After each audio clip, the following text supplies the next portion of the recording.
desconhecido de nós desde uma altitude de 1.000 milhas e estendendo-se umas 25.000 milhas acima, se encontra pequenas bandas de radiação chamadas cinturões de radiação de Van Allen.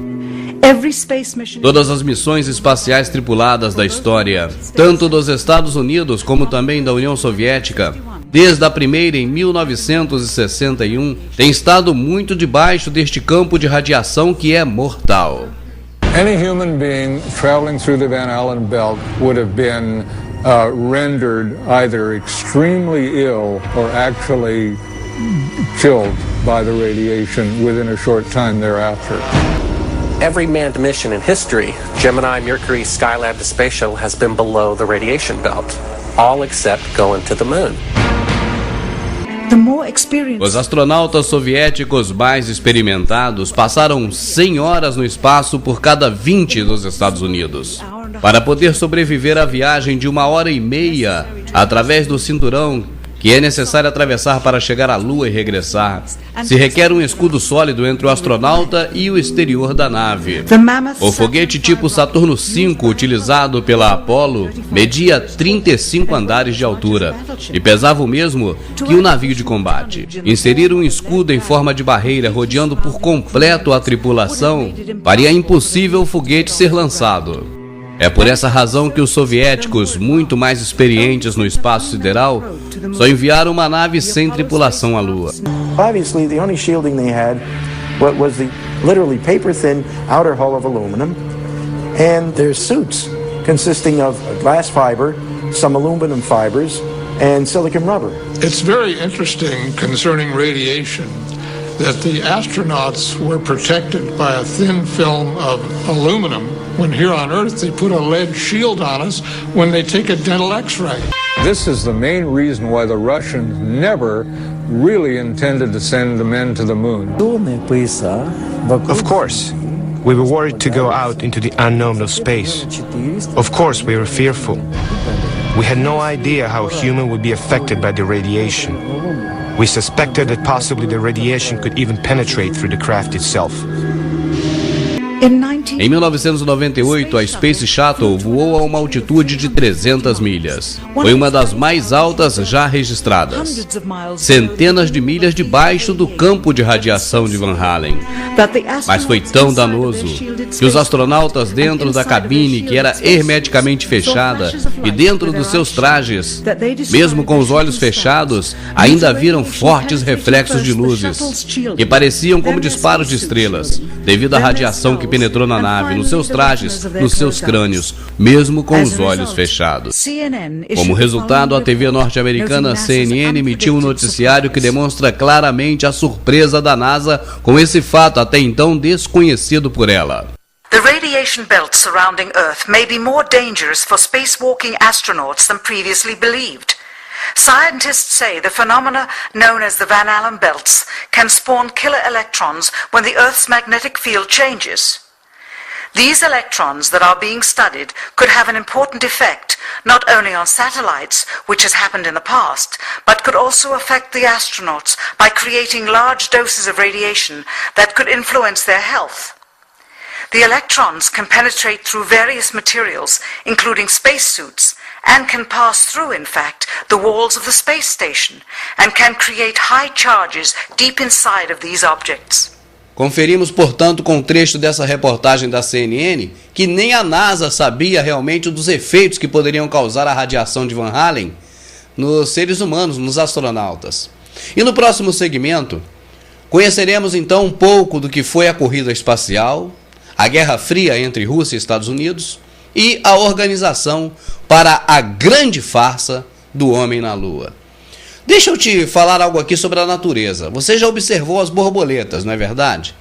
Além das suas cores variadíssimas, lindas, você observa que na asa da borboleta tem algo que parece com um olho.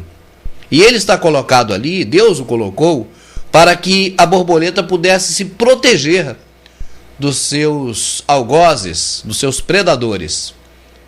É uma farsa, mas uma farsa, vamos dizer assim, benigna, porque é para preservar a integridade desse animalzinho tão bonito, desse inseto que é a borboleta. Não é verdade? Bom, os Estados Unidos, e aí tendo por trás deles a família Illuminati, as 13 famílias, eles sempre usaram essa tática também. Só que não é, na verdade, para defesa, é para o ataque. Não é com a intenção boa, é com a intenção ruim. Para você ter uma ideia, na Segunda Guerra Mundial, usaram tanques infláveis de borracha para iludir o inimigo de que estava sendo feita uma invasão terrestre, quando na verdade a invasão era de outra forma, em outro lugar. E tem tantas farsas que eles promovem desse jeito. Nessa própria guerra da Segunda Guerra Mundial, os tanques iam para frente da batalha e passava aquela tropa de tanque de manhã. Quando era mais tarde um pouquinho, eles voltavam por outra rota e voltava de novo pelo mesmo caminho para parecer que era outra tropa de tanques atacando. Os Estados Unidos sempre quis mostrar uma força que na verdade eles não têm. Os filmes de Hollywood, olha quantos heróis eles têm, não vou nem contar que são inúmeros, né? Mas vamos lá, Homem-Aranha, Mulher Maravilha, Batman e Robin, Superman, e não vou contar mais não que é muito, não é verdade? Aquilo tudo é para, no subconsciente nosso, ficar a informação guardada de que eles são superpotentes, que eles são os maiores, os melhores, mas na verdade não é assim. E a farsa do Homem da Lua, um grande construtor de foguetes, ele definiu muito bem. Ele disse: se não pode fazê-lo, falsifique-o. Quando a União Soviética lançou o primeiro satélite Sputnik em 1957, havia preocupação por parte dos Estados Unidos de que a União Soviética já havia refinado as suas técnicas espaciais. Também quando puseram o primeiro animal em órbita da Terra e depois o primeiro homem no espaço, e logo fizeram a primeira caminhada espacial, a primeira tripulação de 3 e as primeiras naves simultaneamente orbitando a Terra, a preocupação americana se converteu em medo e logo em horror ao ver como seu inimigo comunista conseguia tudo isso primeiro. People assumed that the nation that won the space race would win the Cold War. We defined that as being first to the moon. E era impossível ganhar os soviéticos na corrida espacial, a qual na verdade era uma carreira de armamento tecnológico. O que poderia fazer? Como poderia a América conceber a ameaça de um armamento superior? What actually happened in my mind is that during the 60s, they said if you can't make it, fake it. Através da história das rivalidades e das guerras, astutos generais ante os exércitos de seus rivais têm usado as mentiras e a desinformação como método para lograr vitória. Na Segunda Guerra Mundial, por exemplo, colunas de tanques infláveis foram colocados em lugares longes para ocultar as forças alemãs da verdadeira invasão aérea. O sistema de defesa espacial contra mísseis foi alterado para parecer mais avançado do que na realidade era. E a ideia disso tudo era enganar a União Soviética sobre a rapidez da resposta militar dos Estados Unidos durante a Guerra Fria.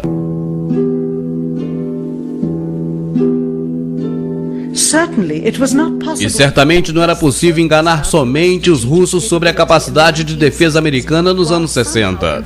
As mentiras atingiam também 200 milhões de americanos naquela época. Isso poderia fazer aquela população crer que os Estados Unidos tinha capacidade de ir à Lua. Todos deveriam crer nisso. Além do mais, o orgulho da nação americana estava em jogo, sem mencionar o crescente mal-estar que ocorria em todo o país. Havia um governo que tirava dezenas de milhares de vidas em uma guerra arranjada no Vietnã cheia de contradições. E além disso, o programa Apollo havia gastado já bilhões de dólares. E se viesse a falhar com todo esse investimento, seria um gosto amargo na boca de todos os contribuintes americanos. O custo do programa, cuja única meta era de ser o primeiro a colocar uma bandeira no solo lunar, seria de 135 bilhões de dólares, o que equivaleria à quantidade de uns 9 bilhões de dólares que seria para os privilegiados contratistas, escolhidos por seus amigos da NASA. E se a máquina na realidade só chegasse à órbita terrestre como as missões anteriores haviam feito, então tudo teria se acabado e a funcionalidade dos demais componentes seria irrelevante.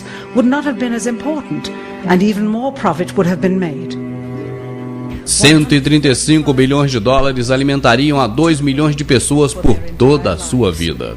Também se poderia comprar 2 milhões de casas. Então, como manter um segredo por tanto tempo?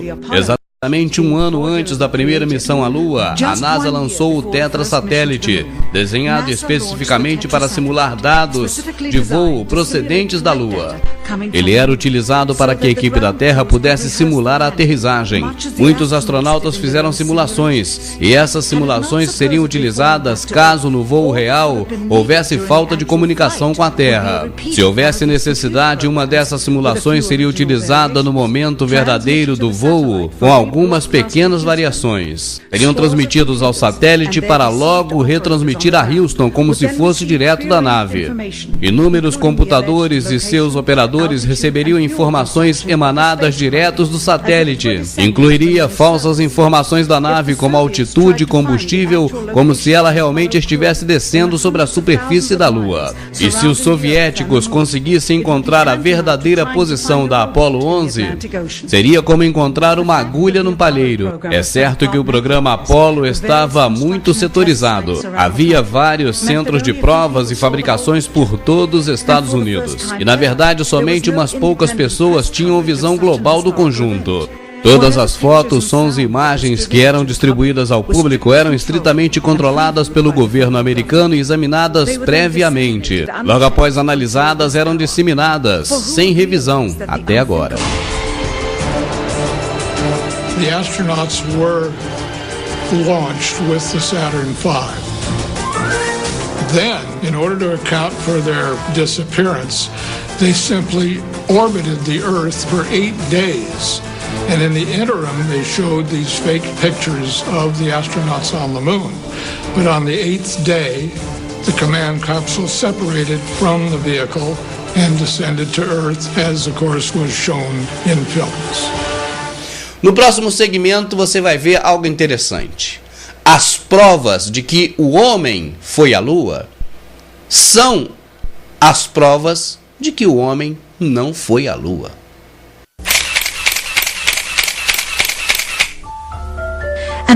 E o que há nas fotografias? O que nos dizem? Essas fotos são as mesmas que circulam ano após ano em toda a comemoração de aniversário da viagem do homem à Lua. Acredita-se que são dos primeiros 60 minutos da viagem lunar. Embora pudessem ter tirado muito mais fotos para cobrir todo o expediente. Surpreendentemente, também há escassez de fotos do pioneiro-chefe da missão, Neil Armstrong. O maior feito da história da humanidade e também do homem que deu o primeiro passo, fazendo eco em todo o mundo, criando uma nova era científica, só tinha uma foto de corpo completo na Lua, e assim mesmo, de reflexo. Quem sabe por temer ser culpado caso alguém viesse a descobrir a farsa. Ou talvez tenha esquecido de avaliar a autenticidade do evento. A sua assinatura está gravada nessa placa do governo federal. E de fato, mais de 40 anos se passaram desde as primeiras conferências da NASA à imprensa e as ocasionais aparições dos aniversários do feito, onde apenas algumas poucas perguntas foram permitidas. Nunca foi dada uma entrevista diante de uma câmera. A ninguém. Nunca. The reason I believe that NASA and the government faked the moon landing was basically it was technically impossible.